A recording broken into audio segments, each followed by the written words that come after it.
Welcome to the deep dive, where we really dig into the critical source material to pull out those strategic insights you need to lead effectively. Okay, so today we're jumping right in with maybe a bit of a challenge. If you're an IT leader, your technical skills, they're becoming commoditized fast. Your real currency, the thing that buys you success and influence long term, is trust. That's exactly right. And low trust, it acts like this invisible tax. It slows everything down. Yeah, crushing tax on every single interaction. Decisions crawl, overhead balloons, and IT just ends up reacting all the time, never really getting ahead, never being strategic. It's the difference, isn't it, between being just a utility they have to deal with and being an indispensable partner they want at the table. Mhm. If the business doesn't trust IT, They work around you. exactly, they spend all this energy finding ways to circumvent IT. But if they trust you, they put that same energy into collaborating with you. It's a huge shift. So, our mission today is a deep dive into Chapter 7 of CIO Leadership and Technology Strategy. The chapter's called Building High-Trust IT Relationships.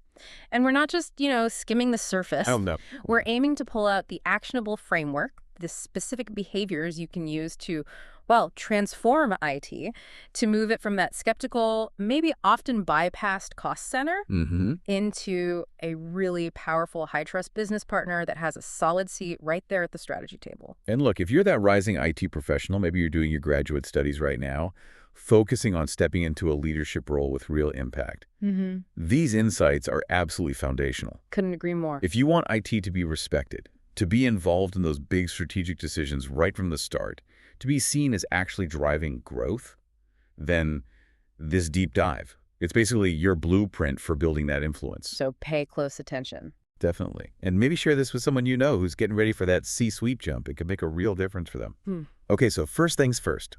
We absolutely have to nail down why trust isn't just some soft skill, some nice to have. Right, it's strategic. It's a strategic imperative. The source material actually frames it almost like a mathematical equation. Oh. It calls trust a force multiplier for how well an organization performs. A force multiplier. Okay, unpack that. Yeah, the formula they use is basically strategy multiplied by execution, multiplied by trust equals results. Wow. Okay, so trust isn't just adding something on top. Yeah. It's actually multiplying the value of your strategy and your execution. That's huge. But wait a minute. Strategy and execution, those feel complex, sure, but you can measure them, right? Processes, outcomes. How can trust, which feels so subjective, act like a rigid multiplier in an equation? Because distrust isn't subjective in its impact. It introduces real quantifiable friction. Think about it like this. If your trust multiplier is, say, 0.5. Your results are instantly cut in half. Exactly. Doesn't matter how brilliant your strategy is on paper. And in IT, you see low trust everywhere. It shows up as shadow IT, right? Business units secretly spinning up their own cloud stuff because they think IT is too slow. Or procurement taking forever because every single proposal gets nitpicked to death. Precisely. Or users resisting critical security updates because they just think IT is being, bureaucratic and difficult. All these things systematically chip away at whatever strategy the CIO is trying to implement. So trust is like the lubricant. It lets the strategy and execution gears mesh and run smoothly at full speed. That's a great way to put it. It removes the friction. Okay, so if it's that vital strategically, how do we actually start building it? The frameworks in our source material really hammer home that credible trust rests on two essential pillars, and they have to interlock. It's character plus competence. Yeah, this is a classic model, and it runs all through the sources. It really clarifies that trust isn't just one thing. You've got character, which is the moral dimension. Your integrity, are you honest? What's your intent? Do you genuinely care? That's benevolence. Does the team actually believe you have their best interests at heart? And then the other side is competence. Right. Your capability. Can you actually deliver? Do you have the skills, the expertise? What's your track record look like? Can you get results? And the sources are really clear, aren't they? Being weak on either one of these is basically fatal for a CIO's credibility. Can you give us the failure modes? What does it look like when one is missing? Oh, absolutely. Think about the brilliant but maybe brittle engineer type. High competence, technically amazing, but maybe low character. That they can build anything. They can deliver technically, yeah. But maybe they hoard information, or they blame others when things go wrong, or they're always pushing their own pet projects over what the company actually needs. People won't follow that leader into a tough strategic battle because fundamentally they can't rely on them ethically. Okay, and the flip side. high character, low competence. That's the leader who means well. Mhm. They're kind, empathetic, totally honest, great character, but they keep missing deadlines.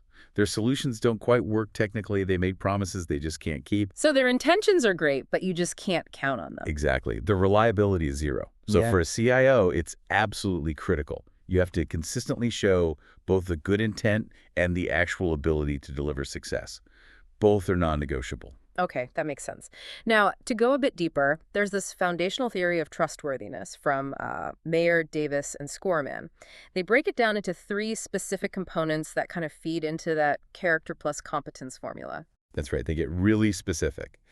The three are, first, ability. This maps straight onto competence. Do you have the skills, the knowledge, the capabilities you need for the role? Simple question. Can you actually do the job? Okay. Second is benevolence. Now, this one is crucial for the character side. It's about genuinely caring for your team, your stakeholders. Are you acting in their best interest, or is it all about you? This is what separates a purely transactional relationship from a real partnership. Got it. And the third? Integrity, the final piece of character. It's about consistency. Do your words match your actions? Do you stick to your principles, your ethics, even when it's really tough? That benevolence factor, though, that often feels like the softest one, doesn't it? But the source material connects it back to classic leadership theories like high consideration behaviors. Why isn't being people-focused, listening actively, showing concern, why isn't that just a soft skill? Why is it strategic? Because those actions directly build trust. They're not soft, they have hard impacts. When a leader consistently shows high consideration, they remember someone's kid was sick, they put their phone away during a one-on-one, they ask about workload and actually listen. They are providing tangible proof of their benevolence and their integrity. And that has downstream effects. Huge effects. It lowers anxiety on the team, creates psychological safety, and that safety encourages people to bring forward their best ideas, even the riskier, challenging ones. And that is a measurable driver of team effectiveness and innovation. You simply cannot scale innovation if people don't feel that basic level of consideration and trust. Okay, so this focus on benevolence, on consideration, it forces us to look pretty hard at some older leadership models that frankly still hang around in a lot of IT shops. We need to talk about the command and control style. Define that for us. Why is it so fundamentally at odds with building trust, especially that benevolence dimension? Command and control. Well, it's really a holdover from the industrial age, isn't it? It's laser focus on efficiency, but in a very narrow, rigid way. It tends to view employees almost like interchangeable parts in a machine hands, not whole people with minds and potential. And the underlying assumption is pretty negative. Deeply negative. It assumes people are mainly driven by self-interest, and they won't work unless you make them, using either carrots or sticks. So the leader's job becomes about controlling output, mandating tasks, and constantly monitoring performance, rather than trying to actually unleash potential. And that core assumption, if I don't watch you, you'll slack off, that controlling behavior is the trust tax. It immediately creates friction and resentment. Immediately. It's toxic to trust. And that's why the sources argue so strongly that we have to shift to the trust and inspire model. It recognizes that in today's world, the leader's primary job isn't controlling people. It's building trust and then inspiring them to achieve their own potential. And the model says the leader has to go first. Absolutely. Trust starts with the leader. You have to model it. You have to extend trust first. It's not something employees earn after jumping through hoops. Extending trust is the act of leadership. That's a core message, especially from Covey's work referenced here. Yeah. It defines a truly modern, effective leader. Okay, but let's push on that a bit. It sounds great, maybe a little idealistic.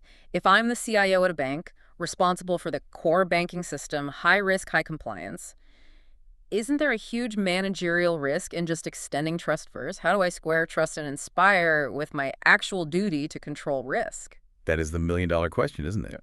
And it's a fair challenge. The answer is nuanced, and we'll dig into the whole trust but verify thing later on. Here's the critical difference.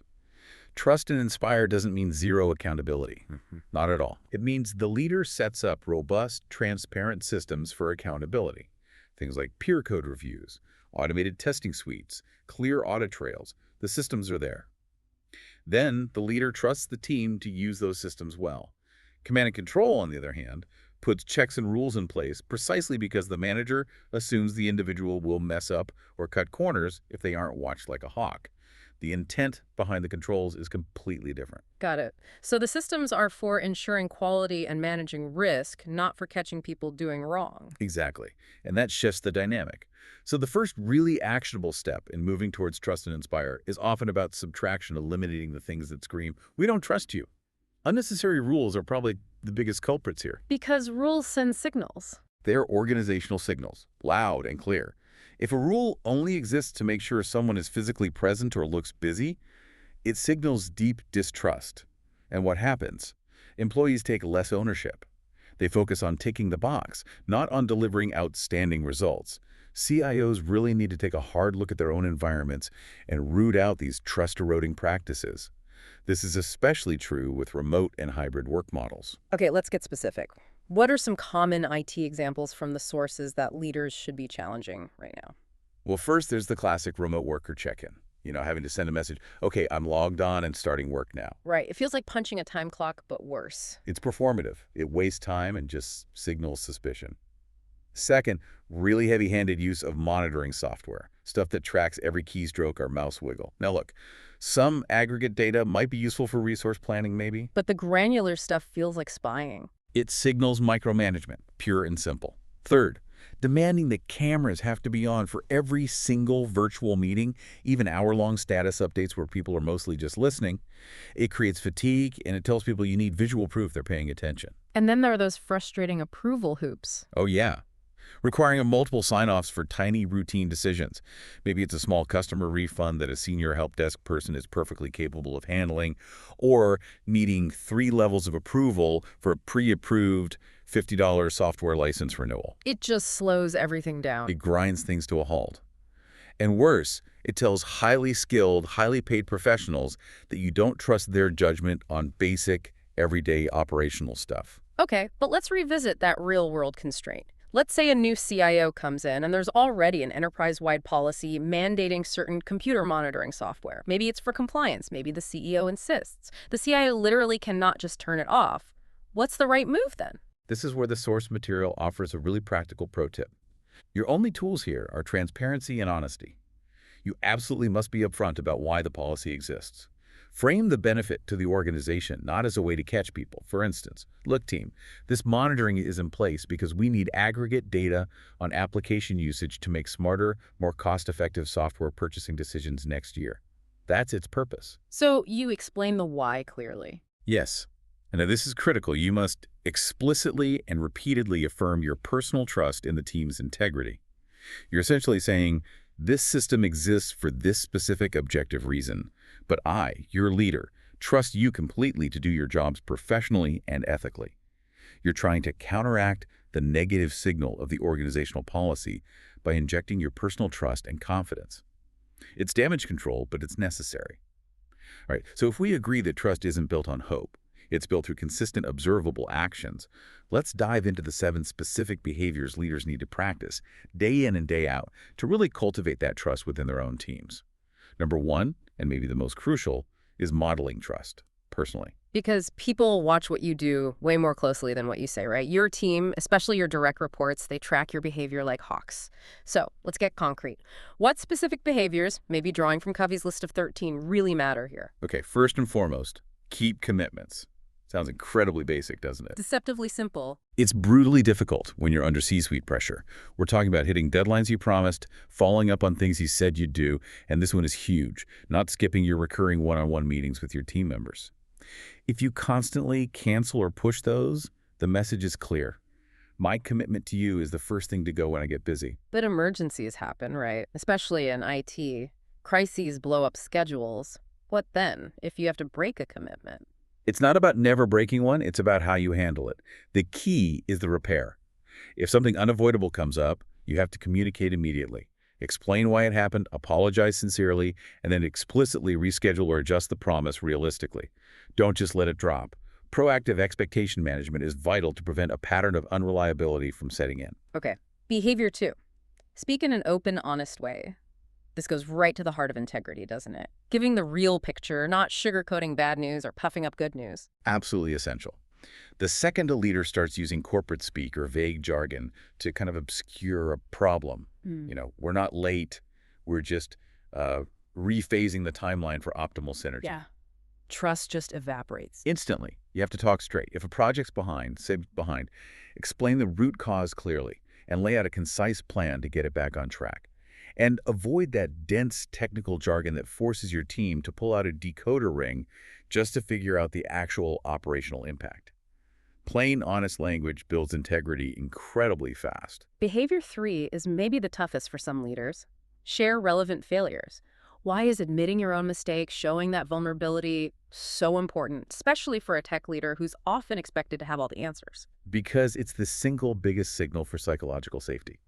When the leader openly shares a significant mistake they made, and critically focuses on the lesson learned, not making excuses, it tells everyone else. It's okay to take calculated risks here. It's okay to make mistakes as long as we own them and learn from them. And if the leader demands perfection, The team clams up, they hide problems until they explode. They won't escalate issues early. They certainly won't take any initiative that involves risk. Sharing your failures encourages that learning mindset, that willingness to try things, which is absolutely the engine of any innovative, agile team. okay, moving on to step 2, transparency through protocol. Trust shouldn't be a guessing game. It needs clear structures, standard ways for information to flow. Right, you have to bake transparency into your team's operating rhythm. Yeah. This could mean setting up a public dashboard for project status, having a regular all-hands meeting where you share updates, maybe a dedicated Slack channel for key information. But here's the vital part, that transparency must include the challenges and the needs. Not just the green lights. Exactly. If the team sees a metric go red on the dashboard, but they also see that the person responsible is actively asking for help or has flagged a blocker, they feel informed, not alarmed, and maybe they can even jump in to offer support. It fosters collective ownership. And this isn't just about project status, is it? It applies to higher level decisions too. It absolutely does. Leaders should make time to share news from across the organization. Yeah. And importantly, share the leadership's current thinking. The options being debated, the trade-offs being considered, not just dumping the final decision memo on people. So they understand the why. Yes, when people understand the context, why a decision was made, they're much more confident in making their own day-to-day decisions in a way that aligns with the bigger picture. And a really simple habit for leaders to build. Before you hit send on that email or before you wrap up that meeting, just ask yourself, who else really needs to know about this right now? It fights against silos. Step 3, encouraging team input. Okay, so I've modeled trust, I've set up transparent systems. How do I make sure I'm actually getting valuable, maybe even critical input back, and not just people telling me what they think I want to hear? Well, first, the invitation has to feel genuine. You can't just say, my door is always open, if your actions don't back it up. Start by explicitly stating your own limitations. Look, I definitely don't have all the answers here. We're going to need everyone's best thinking to figure this out. Setting the stage for collaboration. Exactly. Mm-hmm. Then you absolutely must manage your response constructively, no matter what kind of input you get. If someone gives you a great idea, reinforce it. Publicly, specifically. Thanks, Jane. That approach you suggested, it really simplifies how we handle that integration. Great thinking. But what about the ideas that are, well, not great? Or even worse, what if someone directly challenges your idea? That can feel threatening. It can, but how you handle it is key. For off-target ideas, you still show appreciation for the effort. Thanks for bringing that up. I appreciate you thinking about it. Then you gently redirect, maybe explaining why it doesn't fit the current priority or a strategy. For the contrary views, those are gold, potentially. You have to give them airtime. Don't shut them down. Never shut them down immediately. Create space. Ask clarifying questions. Okay, help me understand why you think this original plan won't work. Can you walk me through the risks you see? Even if you ultimately stick with your original plan, the fact that you genuinely listen to and consider the dissenting view builds immense respect and trust. Okay, step 4 is fostering collaboration and leveraging strengths. Why is this more than just good team management? How does it build trust specifically? Because if the entire team just defaults to the leader for every answer, for every bit of expertise, then a couple things happen. 1, the leader becomes a bottleneck. 2, the team doesn't build resilience. And 3, they don't build trust among themselves. Peer-to-peer trust is just as vital as trust in the leader. So how do you lay the groundwork for that? You need to make strengths visible. Have explicit conversations as a team. What is each person really good at? What kinds of problems do they love to solve? What are their superpowers? When people know who to go to for what, they start relying on each other. And how does the leader encourage that reliance day to day? By gently redirecting queries. If someone comes to you with a technical question, and you know Sarah down the hall is the real expert, you say, that sounds like something Sarah tackled last quarter. Why don't you sync up with her first, see what she thinks, and then let's regroup if needed. So you empower the peers and avoid being the single point of failure. Exactly. And you can also be intentional about suggesting partnerships. Maybe pair someone with deep design expertise with someone who's a master project manager for a specific initiative. Frame it clearly so both see how they'll benefit and grow from working together. That's where you get those exponential results when different talents really collide. Okay, step 5, highlighting contributions for inspiration. This is where we really differentiate from that old command and control motivation. Right. The sources really push moving beyond just extrinsic motivators, the carrot and stick, and tapping into people's inner drive, their sense of purpose. How does recognition do that effectively? Truly effective recognition connects the dots. It explicitly links an individual's effort or contribution to the team's overall success, and ideally, to the larger mission or purpose. It also builds trust horizontally among teammates, because it shows everyone how others are contributing, how everyone is, pulling their weight. But vague praise, it falls flat. Great job, team. Doesn't really cut it. Not even close. It has to be specific. Remember that anecdote from the source about recognizing multiple people after a big project? Yeah, run that by us again, focusing on the impact of naming names. Okay, so imagine the project lead standing up after a complex system launch. Instead of just "congrats everyone," they say, "This was a huge team effort. RJ, your system architecture design, it held up flawlessly under peak load yesterday. Amazing work. Patty, your absolute dedication to cleaning up that database beforehand. That ensured we had 0 data integrity issues. Thank you. Stanton, your meticulous testing found those 2 critical bugs just before launch. You saved us. And crucially, while you all were heads down on the tech, Samantha was expertly managing that escalating crisis with our biggest client, keeping them informed and calm. That synergy, that specific contribution from each of you is why we succeeded." Wow. That lands completely differently. People feel seen, their specific impact acknowledged. Exactly. It inspires because it connects their work to a meaningful outcome. Okay, finally, we need to maintain these standards.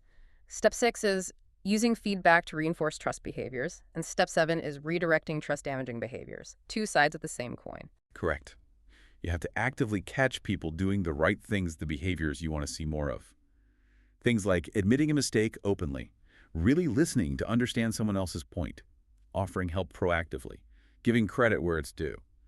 And the feedback needs to be specific and timely. Give an example of that reinforcing feedback. Something like, "Hey, I noticed in the planning meeting yesterday you offered to pick up those extra documentation tasks without even being asked." That kind of proactive support really shows others they can depend on you, and it builds the exact kind of team trust we need. Please keep stepping up like that. It makes a huge difference. And then the flip side, addressing the behaviors that erode trust. This has to be handled carefully, right? Yeah. And always in private. What are the key negative behaviors IT leaders need to address privately? Things like hoarding information that others need, consistently overpromising and underdelivering, trying to cover up mistakes instead of owning them, blaming others, taking credit for someone else's work, or micromanaging their team. And when you have that private conversation, what's the right approach? Focus squarely on the behavior and its impact on trust, or the team's effectiveness, not on the person's character. For example, if someone missed a key deadline for sharing a report, "I noticed the report hasn't gone out to Kristen yet." When commitments like that slip, it doesn't just slow things down, it unfortunately hurts the team's trust and makes us look unreliable. "Can you help me understand what's going on? What barriers are you hitting, and how can I help get you back on track?" So it's direct, names the impact on trust, but it's also supportive and forward-looking. Exactly. It signals that you care about fixing the issue and preserving the relationship and the team's integrity, not just about assigning blame. Okay, we've laid a really solid foundation for building trust inside the IT team, but now we need to pivot. A CIO's world is much bigger than just their direct reports. They've got this huge stakeholder map: the CEO, the board, their peers in the C-suite like the CFO and CMO, plus end users, maybe external partners. Building credibility across all these groups is a whole different challenge. It really is. And this is where relational leadership becomes absolutely paramount. The sources bring up LMX theory, that's leader-member exchange. It basically explains that trust gets built fundamentally through these individual one-on-one relationships.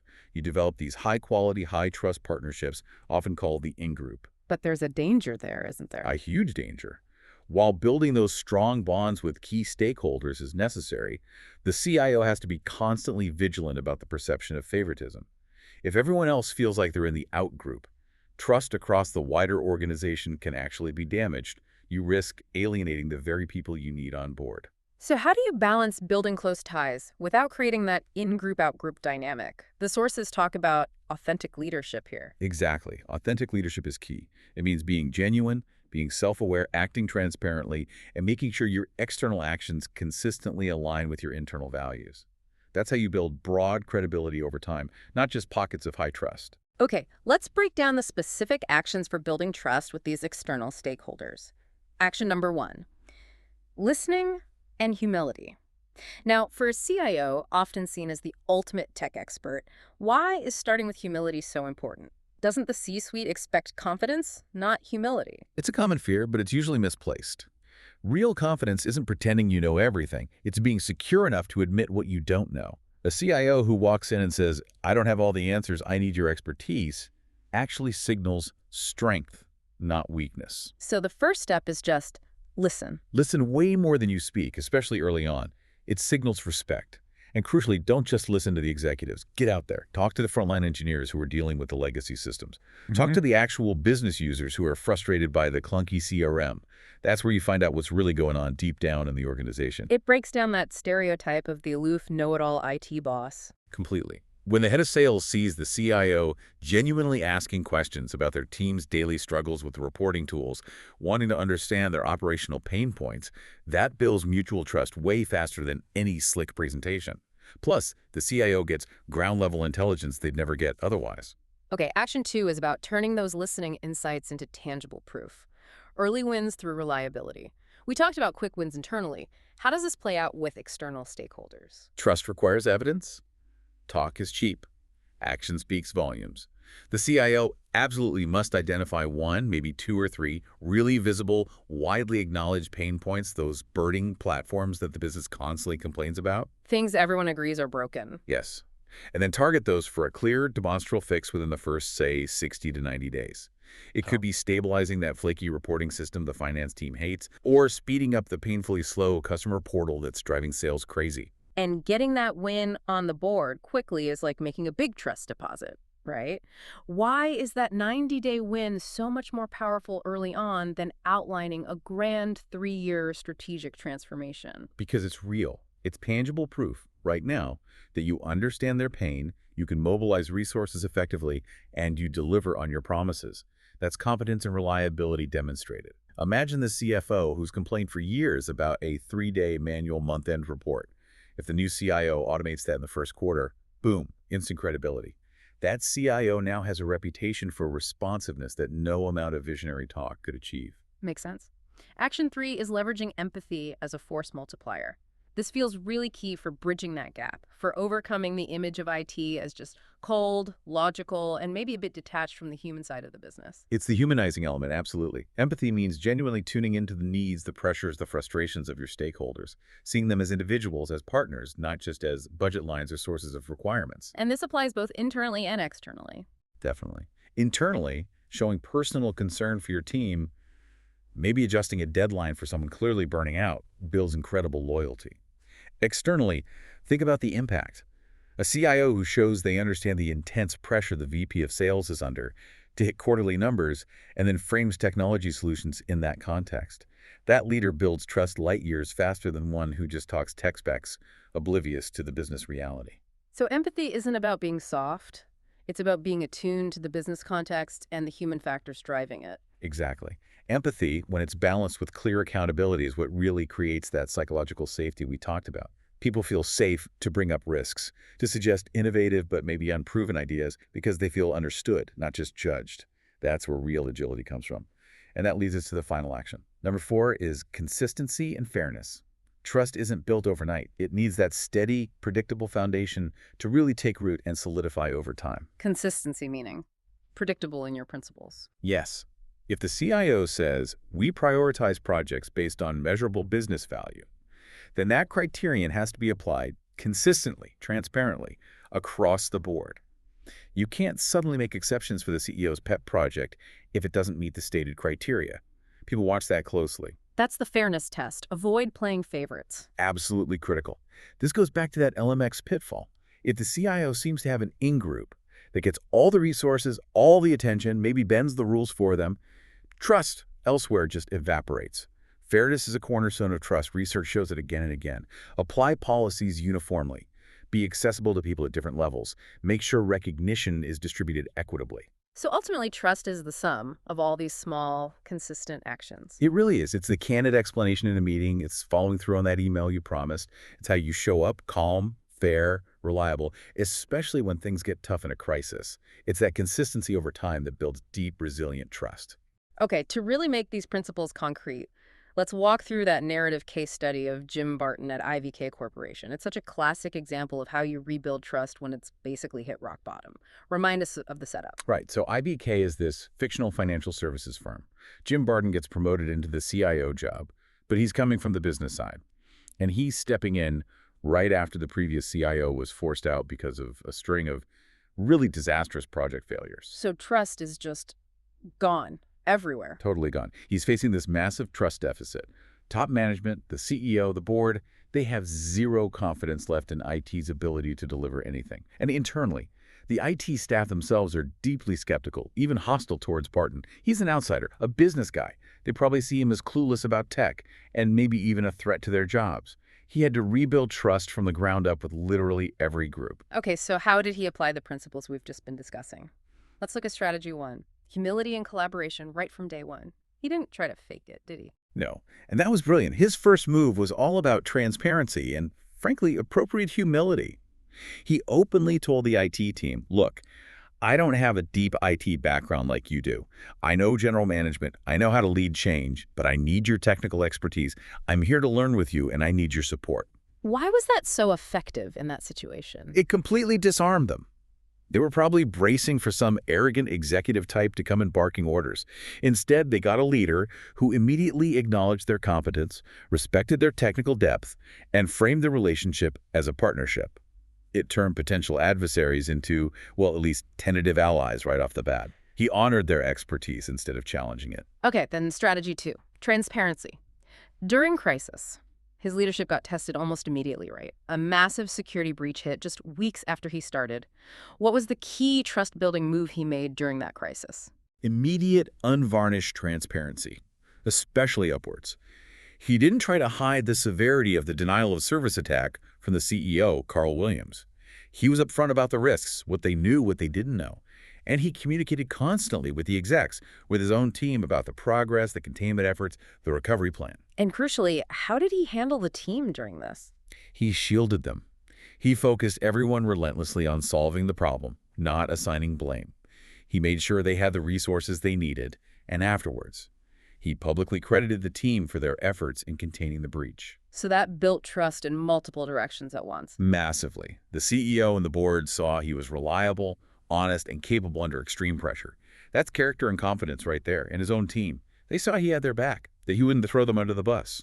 That experience forged real loyalty and turned skeptics into strong supporters almost overnight. All right, strategy three, relationship repair and quick wins. So the immediate crisis passed, but he still had these fractured relationships with the business departments who basically viewed IT as this unresponsive, bureaucratic black hole. Yeah, that underlying distrust was still there. Yeah. So Barton launched what you could call an empathy campaign. He deliberately scheduled informal one-on-one chats with key business leaders, the CMO, the head of loans, etc. And he just listened. He let them vent years' worth of frustration about slow service, failed projects, the whole 9 yards, without getting defensive. He absorbed the complaints, and he heard specific pain points, like the slow customer app. Exactly. He heard that complaint repeatedly. The customer-facing application was clunky, slow, and actively hurting business. So he didn't just listen. He acted. He assigned a dedicated task force to quickly push out a performance patch. Not a total rewrite, but a noticeable improvement. A tangible, quick win, addressing a known major pain point. And the impact was immediate. It earned huge goodwill. Business units suddenly saw IT as responsive, as actually listening and delivering. And the big shift, they started consulting IT early when they were thinking about new initiatives instead of trying to work around them. That quick win reversed the whole negative cycle. Okay, finally, strategy four, executive trust through business language.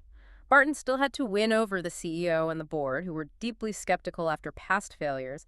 How did he change that top-level conversation? He stopped talking about servers and code. He started framing every IT proposal, every strategic initiative like the need for a major infrastructure upgrade purely in terms of business outcomes, reducing regulatory risk, improving the customer experience score, increasing operational resilience to prevent future outages, things the board understood and cared about. And he maintained that candor, even at that level. Yes. During a crucial board presentation, he was totally upfront about the system vulnerabilities they still faced. He admitted what he was still investigating, the scale of the challenge. He projected competence, but without any false sense of certainty. And that honesty, acknowledging the gaps, can actually be more convincing than pretending you have everything perfectly under control. It demonstrates profound integrity. The board finally got it. They understood the why behind the big IT investments, not just the dollar amount. And that's when the CEO, Williams, really started treating Barton not just as an IT manager, but as a key strategic advisor. That marked the final step in transforming IT's role at IVK from liability to trusted partner. Now, the Jim Barton story is incredibly powerful, a great illustration, but we do need to touch on some important critical perspectives and nuances. The first big one is that ongoing debate. Trust versus control, or maybe trust versus oversight, especially in IT where risks are real. Yeah, this is where the rubber meets the road for a lot of CIOs. Yeah. You hear them concern, if I build too much trust, does that lead to complacency? If I signal I trust you completely, does my team stop being rigorous about, say, security protocols or change management processes? Isn't that old saying, trust but verify, actually necessary sometimes, especially with cybersecurity threats or strict regulations? It's the core tension, absolutely. And the nuanced answer from the source material is this. High trust and strong accountability are not opposites. In fact, they should reinforce each other. The real danger, the bigger cost, almost always comes from low trust, because that's when people hide problems. So how does verification fit into a high-trust model? In a high-trust environment, verification processes, things like mandatory security awareness training, peer code reviews, regular compliance audits, these are implemented transparently.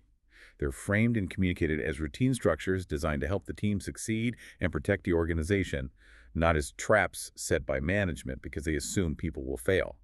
The CIO needs to communicate. These controls are here because the external threats are real, and the stakes are high for the company, not because I don't trust you. So the intent behind the verification matters more than the verification itself. It's a system for excellence, not a gotcha mechanism. Precisely. Now, the second potential pitfall we need to acknowledge circles back to that LMX theory we mentioned, the danger of fairness and favoritism. When a CIO works hard to build those deep, high-trust relationships with a few key lieutenants or stakeholders there in group, how do they avoid making everyone else feel like they're on the outside looking in? Because that perception can kill overall trust pretty quickly. It's incredibly corrosive. The perception of basic fairness across the organization is non-negotiable if you want trust to scale beyond just a few close relationships. The CIO cannot confuse building trust with granting preferential treatment. What does that look like in practice? It means applying policies on things like budget allocation, who gets assigned to high-profile projects, remote work flexibility, even how performance reviews are conducted, applying them as uniformly and transparently as possible. It means making yourself accessible to people beyond your direct reports. It means actively soliciting feedback broadly, not just from your inner circle. If people perceive unfairness or favoritism, the entire trust ecosystem gets poisoned. Okay, that's clear. Now let's shift to some practical frameworks leaders can use, almost like diagnostic tools, to assess and build trust. The trust equation is a really neat one. Trustworthiness, credibility plus reliability plus intimacy, self-orientation. Yeah, it's a powerful model for self-reflection, or even for gathering 360-degree feedback. Let's break it down. The numerator has 3 parts. Credibility, do people believe what you say? Is it believable? Reliability, do you follow through on your commitments? Can people depend on you? And intimacy, this is about the feeling of safety and security in the relationship. Do people feel safe bringing you bad news? Do they feel you genuinely listen and connect? And then there's that crucial denominator, self-orientation. This is the kicker. Self-orientation is about how focused the leader is on themselves, their own ego, their own agenda, getting credit. The higher your self-orientation, the lower your overall trustworthiness score, even if you're credible, reliable, and build some intimacy. If people perceive that, ultimately it's all about you, trust plummets. So a CIO could use this diagnostically. If feedback suggests low reliability, they know they need to focus on keeping commitments, maybe delivering some quick wins. If intimacy is low, They need to invest more in personal connection, active listening, maybe sharing a bit more appropriately to build rapport. And if the diagnosis points to high self-orientation, Then the immediate action plan has to be about shifting the focus outwards. Publicly tying every IT initiative back to clear business goals, celebrating the team's wins, giving credit away generously, basically making it obvious that your focus is on the organization's success, not your own. exactly. It's about visibly reducing that denominator. Now, to put this into a more structured timeline, especially for new leaders or those stepping into a turnaround situation like Barton, there's the 4A playbook. It provides a roadmap for building credibility quickly, typically over the first 90 days. Okay, what are the 4 A's? First is assess. At day 0 30. This is your listening tour phase. You're mapping out all the key stakeholders. You're having those humble listening sessions. You're identifying the major issues and pain points. It's exactly what Jim Barton did right at the start. Got it. Assess first, then. Second is align. Days 30-60. You take everything you learned during assess, and you work to build consensus around the top 1 to 3 burning platform issues, the things that everyone agrees need fixing urgently. This ensures your next actions are strategically relevant and have broad buy-in. Okay, assess, align, then act. Third is act, days 60-90. This is the execution phase. You deliver on those 1 or 2 quick wins you identified and aligned on. You provide that tangible proof of reliability and competence. You fix something visible and painful. And the final A. Amplify, days 90 plus. PO. This is crucial. You don't just deliver the win, you tell the story. You communicate the success widely across the organization to reinforce your reliability and IT's capability. And critically, you use this momentum to extend trust further down into your team. You delegate more, empower them to take ownership of the next phase. This amplify step leverages the credibility you've just built to create a positive cycle of trust and performance. It's a really smart, structured way to approach building trust methodically. #tag outro. So we've covered a lot today. I think if there's one core takeaway, it's that trust really is the strategic asset that makes everything else work faster and better in modern IT. It's not magic. It's built through relentless consistency, that combination of character and competence, and through consciously shifting towards that trust and inspire leadership model, backed up by specific empathetic actions every single day. And that Jim Garden case is such a powerful reminder. Even if IT's reputation is in tatters, even if trust is seemingly at zero, it can be rebuilt. It takes deliberate effort, transparency, humility, fixing broken relationships, and consistently delivering results that matter to the business. Ultimately, your impact as a leader hinges entirely on your ability to build and sustain these high-trust relationships. Couldn't have said it better myself. Thank you for tuning into this deep dive. If these ideas about building leadership credibility and influence struck a chord with you, please do share this deep dive with a colleague or friend who's also on that journey to level up their strategic impact. And we'll leave you with a final question to reflect on. Thinking about the power and influence you hold, or aspire to hold, as a technology leader, what specific, maybe unnecessary rule, process, or even just a habit exists in your current environment that sends the subtle signal, "We don't trust you"? And more importantly, what concrete action could you take, maybe even this week, to challenge or champion its removal, making a tangible deposit in your team's trust account? Remember, technology drives change, but leadership drives impact. Keep learning, keep growing, and lead the future you want to create.